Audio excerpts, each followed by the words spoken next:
2024. New year, slightly different me. While I've enjoyed doing reviews for the past 2 years, I feel like I've been too predictable and formulaic. When you see a video of mine pop up, you probably know how it's going to go down. I introduce a show and episode, I pick it apart like pita bread, and then I give my final score. I guess it's been working for me, so if it ain't broke, don't fix it. But then again, variety is a spice of life. And since the last time I made a countdown was 3 years ago, that's what we're going to do today. This countdown is going to be my top 10 least favorite Drake and Josh episodes. Drake and Josh is the first show I've ever reviewed an episode from, and spoilers, this won't be the last time I talk about them here. It also remains my favorite Schneider's Bakery show, and it really has withstood the test of time, even if both Drake Bell and Dan Schneider are no longer as respectable as they once were. However, as we've learned over the years, good shows can make bad episodes, and this show is no exception. I had a hard time deciding if I really wanted to make this list, since many of the episodes this show that I didn't like weren't even that bad, just plain and mediocre. But they still have things that I like about them, so that's why I'm calling this list my least favorite episodes instead of my most hated or the worst. Oh, but don't get me wrong, there are bad ones, and you'll find out which they are soon. So if you're ready, we're counting down the top 10 least favorite episodes of Drake and Josh.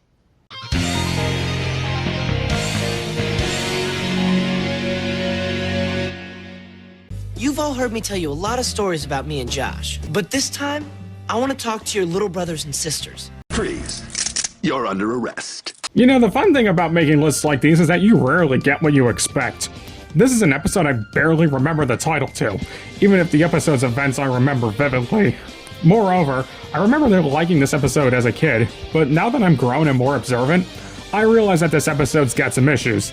The Battle of Pahnatar is a Season 4 episode where Drake and Josh's rich friend Thornton invites him to his 16th birthday party, where he says he hired cast members of Galaxy Wars to reenact the titular Battle of Pahnatar.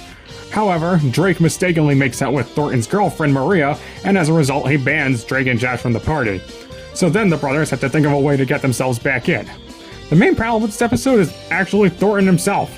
While he's within his rights to be pissed off at Drake, he becomes very unreasonable and is unwilling to forgive him, and even arbitrarily bears a grudge with Josh, who didn't even do anything.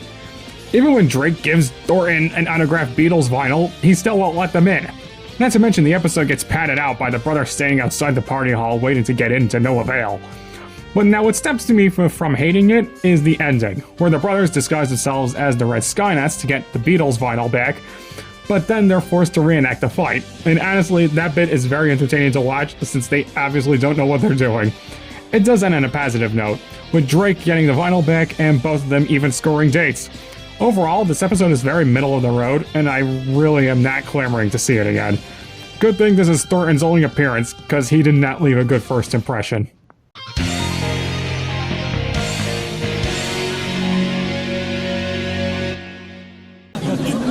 That whole story up. No. You started that fight. You calling me a liar? I ain't calling you a truther. Hey, I loves me an unpopular opinion. As it goes, a good story can save bad comedy, but good comedy can't save a bad story. This episode's a definition of that. So what is Foam Finger about? Josh remembers a fight he got into over a foam finger with another kid several years ago at a Padres game. Well, it just so happens that the kid he fought with was Drake, and Josh's grudge apparently reawakens now that he knows who did it. First of all, this premise is so ridiculous. I can understand Josh not thinking fondly of the event after all these years, but to continue bearing a grudge over it? I don't know, that's not a very Josh thing to do. At least not to the lengths they go to here. It is interesting how we see that the brothers are unreliable narrators, since each of them remembered the other but being way douchier than they actually were. Of course, they get into a fight again, which results in Josh ripping up the foam finger, so the rest of the episode involves the brothers at each other's throats and ruining everyone else's lives. Now, the both of them bickering is nothing new, it's pretty much the one thing that's guaranteed about this show, but this episode fails to make their fighting entertaining here. In fact, it's way too believable. Drake and Josh don't fight like brothers, they fight like a married couple who've grown sick of each other, and it's rather unpleasant to watch. Later, the concession stand runner who was there that day reveals the truth, and that Megan, as a toddler, threw a cookie at the back of Josh's head when no one was looking, causing the brothers to fight.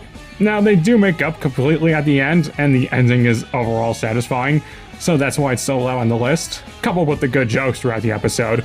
But had they not played their fight so straight, this episode might not have found itself on this list at all.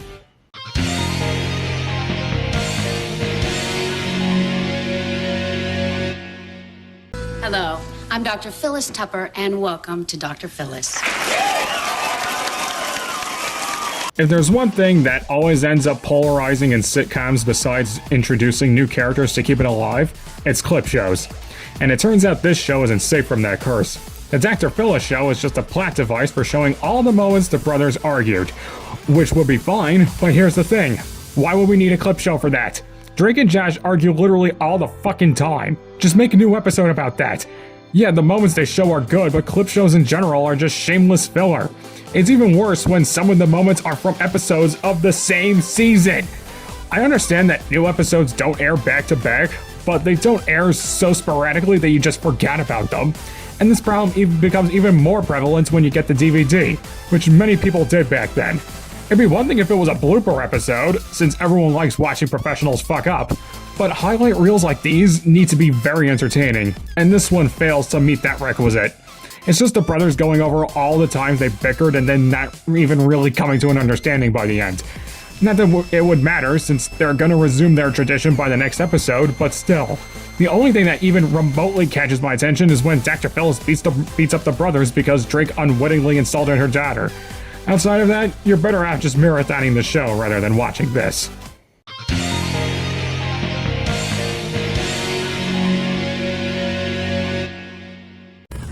Okay, guess I just thought you'd be a little nicer to me since I paid for your traffic ticket. But whatever. Well, this is some familiar territory, isn't it? If you're new to my channel, driver's license was the subject of my first ever review. In that review, I called it my least favorite episode. Well, that obviously isn't the case anymore since it's clearly not the #1 entry. The fact that it's on the list at all means I haven't gained any newfound positivity towards it. So let's see what I can do with a revisit. In this episode, Josh gets his license and gets a ticket for running a stop sign the same night. Drake pays it off so Walter doesn't revoke his driving privileges and then spends the rest of the episode manipulating Josh into being his taxi. Which I guess is not too out of character for him, but Drake gets very mean with it and suffers practically no consequences for it in the end. Well, I tell a lie. Drake did get consequences for it, since Josh beats him up after getting another ticket, but now Josh is back at square one, and I'm not confident he has another financial benefactor lined up. What really gets me about this plot is that there's no natural progression for Drake's behavior. He pays Josh's ticket, and then immediately starts extorting him for favors. And if Josh even so much as resists, he threatens to tell Walter about what happened. If Josh had a bomb strapped to his chest, this Drake would defuse the bomb, demand Josh become his slave for the rest of time, and then threaten to place a new bomb on his chest if he complains about it because this episode wants to assassinate his character. I mean, I guess you could argue that Drake was being bitter about failing his road test, but even then, he doesn't seem that torn up about it, and Josh was nice enough to take them out for pizza, making his actions even more unjustified. Also, this is something I forgot to mention in the original review. Megan walks in on the brothers talking about the traffic ticket and almost overhears their conversation, and when they try to cover it up, she says she'll find out and gives a sinister smile.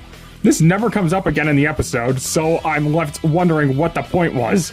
In Steered Straight, she does mention that the brothers got a speeding ticket, but Josh never got one here or in any other episode. Honestly, this story could have been fixed if Drake's punishment didn't come at Josh's expense, and if Drake's motivations were more clear-cut. Because as it stands, it's just an episode where his antagonism is arbitrarily inflated, and it certainly was not worth it.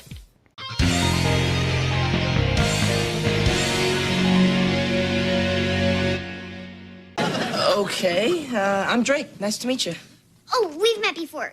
Well, sorta, kinda. I saw you at the supermarket, and I said hi. And you said, do you know where the pickles are? And I said, right over there. And you said, cool. I wrote about it in my diary. Is it fair if I put an episode that aged like a fruit fly on this list? But to be legit, Drake Bell's real-life actions have no effect on my opinion of this episode.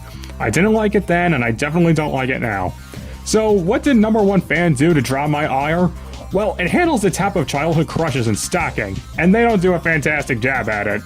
First, let's start out with Josh's story because it does tie into Drake's.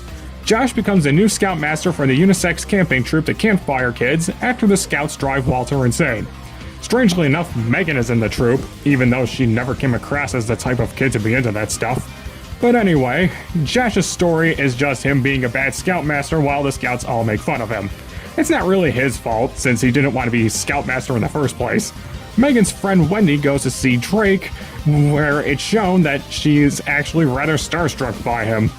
It's kinda cute, but when Drake gives her an autograph and his guitar pick, she becomes absolutely obsessed with him, scaring off his dates, buying him pickles because of one time where she saw him shopping for them, and even taking a picture of him asleep and then using the photo as promotional material, which she somehow spreads across the whole school. I get you she's Megan's friend, but unless there's some tutelage going on that I wasn't made aware of, how the hell did Wendy even pull that off? When Drake rightly tells her out for this, somehow we're made to feel bad for her. Even if she is just a kid, she has to learn to respect boundaries, especially since he already asked her nicely to chill out and it clearly didn't register the first time. One notable thing about this episode is that Megan shows a surprising amount of empathy towards Wendy, proving that the only people she antagonizes are her brothers. She stands up for her when the other scouts laugh at her and tries to cheer her up when she's feeling guilty. But of course, when Drake's about to perform his song on the radio, he finds a note from Wendy apologizing for her actions and gives him his guitar pick back. He decides to go home and play Wendy a song just for her like he initially promised. The ending is nice, but it's so forced. Why couldn't he have just dedicated this song to Wendy on the radio and then gone back home to deal with her? It could just be me overanalyzing things, but the episode feels like it's saying that if you blow up at an obsessive stalker, then you're the asshole. Oh yeah, and the scouts and Drake leave Josh locked in the tent while they go to Chuck E. Cheese's. For what it's worth, Allison Stoner does a good job portraying Wendy, and I wonder if this is the basis for her portrayal of Isabella Garcia Shapiro. But the episode just makes me uncomfortable, even if we didn't know what we know now about Drake Bell. It's got some good jokes though, at least.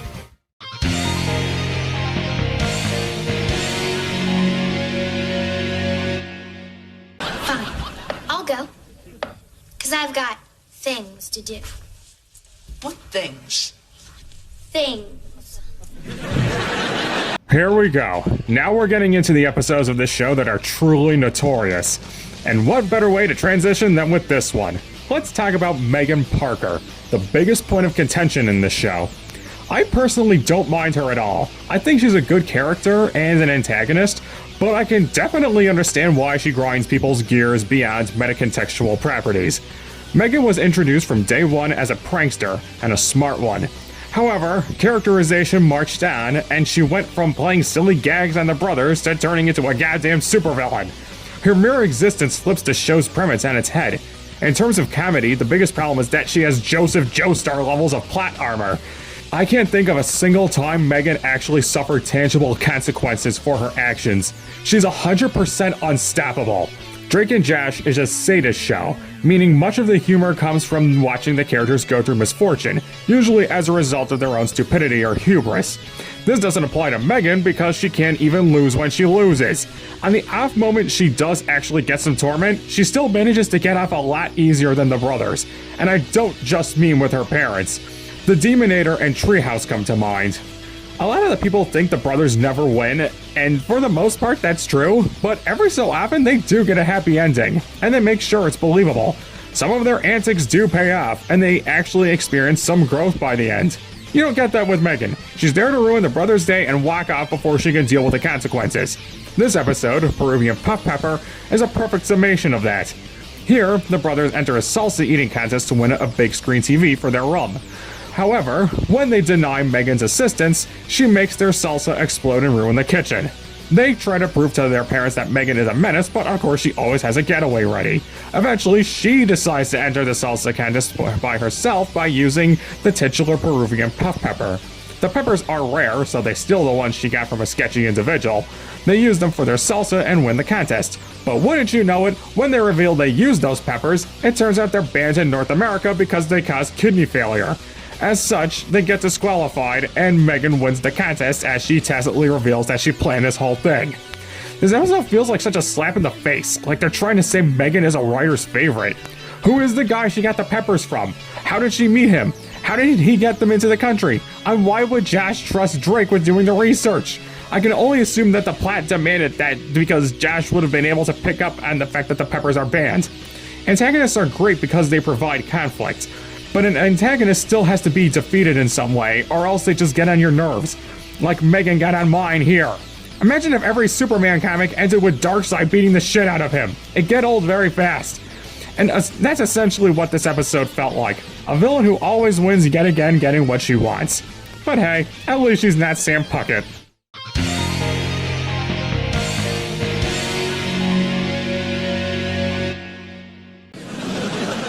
That's Henry Doheny. He's one of the greatest magicians of all time. He was playing Darby's mentor. You ever seen an episode that you remember being a lot better than you think it is now? Well, that's essentially what this is. Except now that I think about it, I don't know if I ever actually liked the Great Doheny.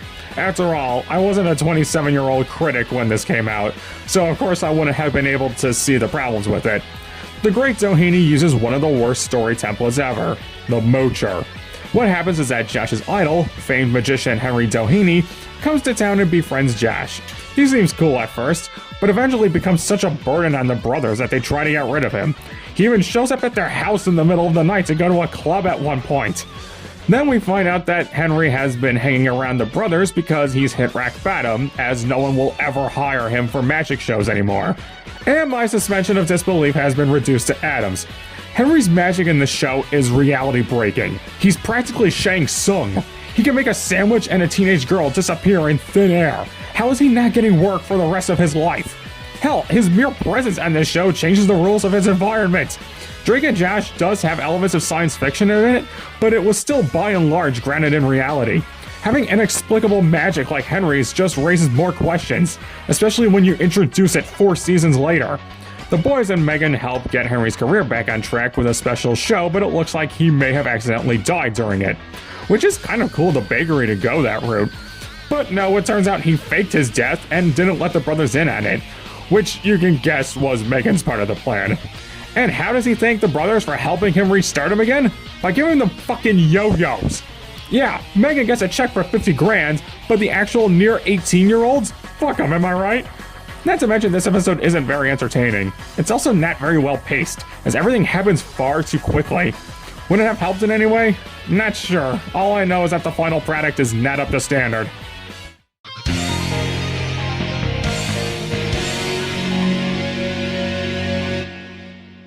When are the lobsters gonna be ready? Yeah, I'm starved. I do not control the speed at which lobsters die. So, we move on from one awful story template to another. Except I think I hate this template more.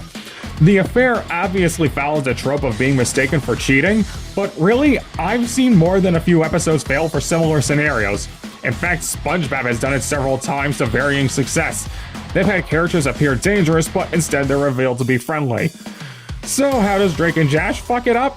Well, Josh suspects that Walter might be having an affair when he starts acting suspicious, and when the brothers spy on him and see him with another woman, it all but confirms their suspicions. They go to confront the woman at a restaurant, humiliate her by dumping food on her, and then when Walter reveals that they weren't dating, he was just in talks to get a higher paying job. The main reason this story template fails, at least for me, is that it treats the watcher like a moron. If you're not playing the misdirection for laughs, then all it comes across as is you saying, "Ha! Did you actually believe we do this thing I told you was gonna happen? What actually happened? You're so dumb!" And this episode doesn't get comedic with the premise that Walter might be cheating. They do try to tell jokes about it, but it's still played very straight. Walter comes home late, lies to Josh about where he was, and then tells him not to tell Audrey what he was up to. That's what gets the wheel in motion. Everything else they do seems to perfectly line up with the presumption that Walter is cheating. Hell, even when they confront the woman, she acts like she's hiding something bad. The biggest misfortune of this episode has to be that the cumin scene is one of the funniest scenes in the show. Meanwhile, it's stuck in this ultimately stupid episode. The brothers do get punished for spying and making assumptions, so I guess the lesson here is don't jump to conclusions. But given the episode's structure and how reasonable the suspicions from the brothers are, I'm not satisfied by the ending. The episode would have worked better if Walter tried keeping up a secret, but didn't look like he was covering up a crime. Then the brothers' presumptions would be unreasonable, like they want us to think they are. But instead, we're left being told that if someone is raising red flags, then we should just ignore them. And if I wanted terrible advice, I go to Psych2Go.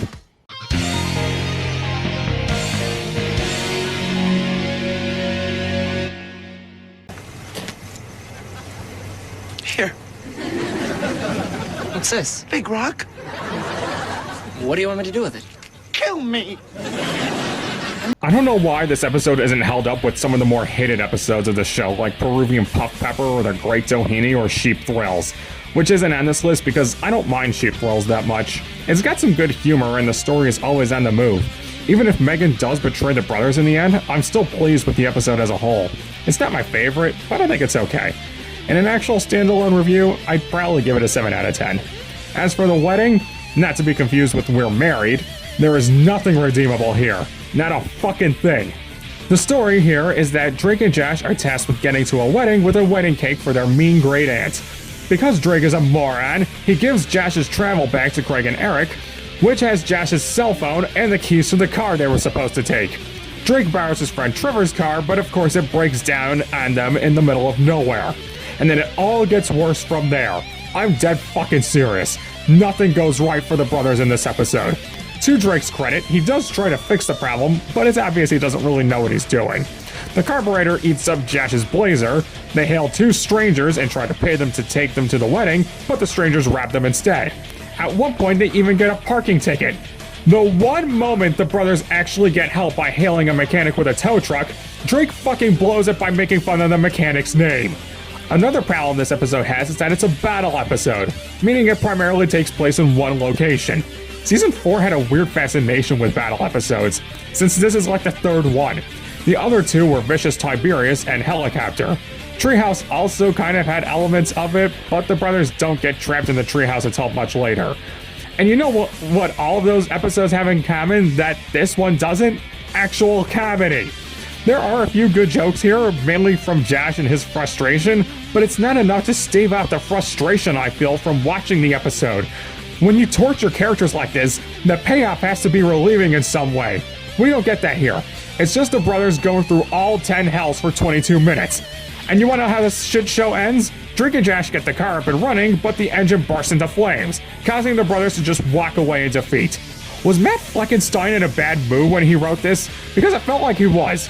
I honestly hope I never have to sit through this one ever again, because it's such a vacuum of likability. Anyway, 1 episode left and you already know what it is.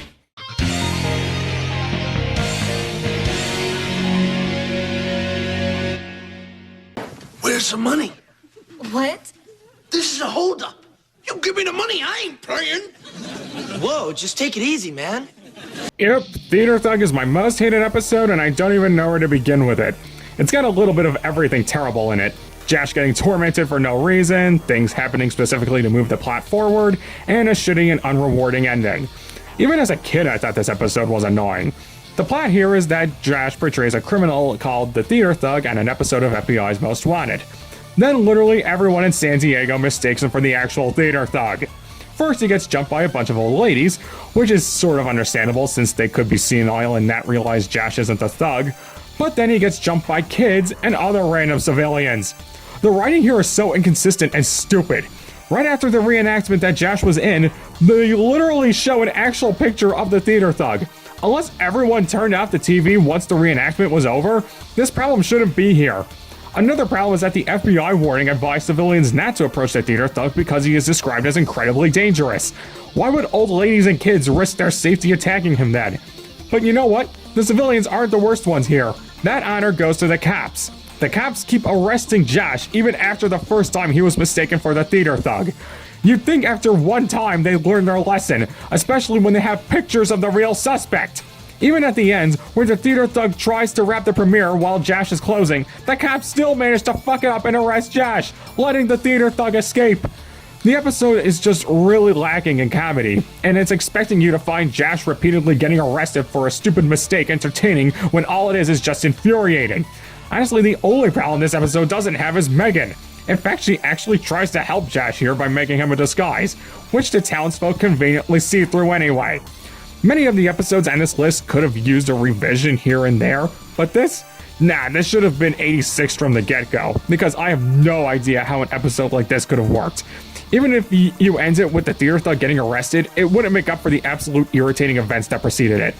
I would consider reviewing it on its own, but there's so little to talk about here that it probably wouldn't be worth it. It's a badly written episode that's led on the comedy with no payoff whatsoever. Anyway, that's it for this countdown. Maybe next time I'll do a 10 best Drake and Josh episodes. Only time can tell. Until then, this is the Nihilistic Snake slithering out of here.